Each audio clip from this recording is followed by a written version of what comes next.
Now you might be asking, why conservative? Well, for one, every political party I've ever helped out, it wasn't about the party. It was always about the person. I had just mentioned about my good friend, the late Manmeet Singh Puller, who served as a conservative cabinet minister right here in Alberta. And I knew people like the Honorable Tim Uppal, who was also the first turbaned cabinet minister on a federal level.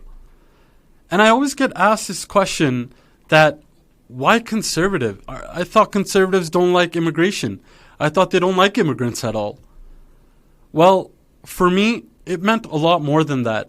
Not only am I proud to be a part of a party that has made an immigrant like myself the shadow minister for immigration and someone who gets to push better policies for our immigration so that when newcomers come here, they're able to see the Canadian dream that I was fortunate enough to experience when I got here with my family.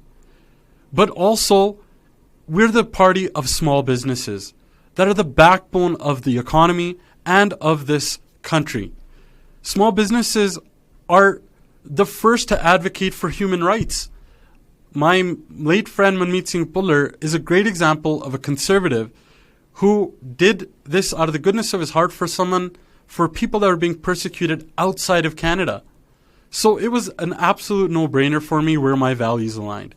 Because we need better support for small businesses, because they're the ones who are not only letting our economy run, they're taking those big risks. As a small home builder, I saw this firsthand. It was the many, many hardworking laborers and tradespeople that we worked with. They were always the first people to step up. They're taking a risk, and they're also contributing back to the economy and to society.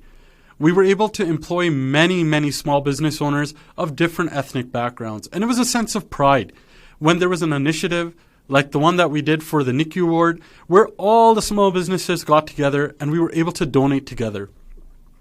It also opened up a lot of opportunities. And I'll give you just another example of what we were able to do. As I said, I was able to serve a lot of at-risk youth like I was at one time. We would sit together and think about, after our tutoring sessions or our mentorship sessions, how do we get the youth more involved? One great way is sports, as we all know.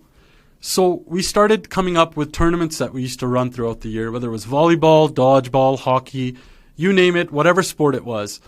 What it enabled us to do was not only just to raise money, which wasn't the whole point of the initiative that we did, because the money raised would always go to charity.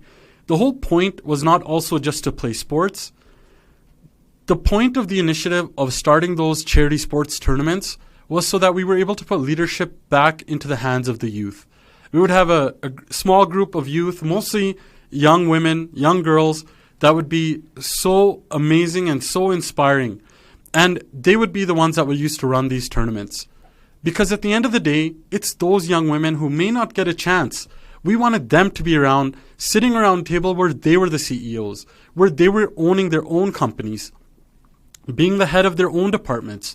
We wanted to make sure that we were enabling having them be put into those leadership roles with our support and make sure that that confidence grew inside of them. And it was amazing. They did more amazing work than any of the work that we could have done. So it was not just inspiring to them, it was extremely inspiring to us. So that was a great way for us to not only involve youth, raise money for charity, but make sure that we were helping put leadership skills in the future generations.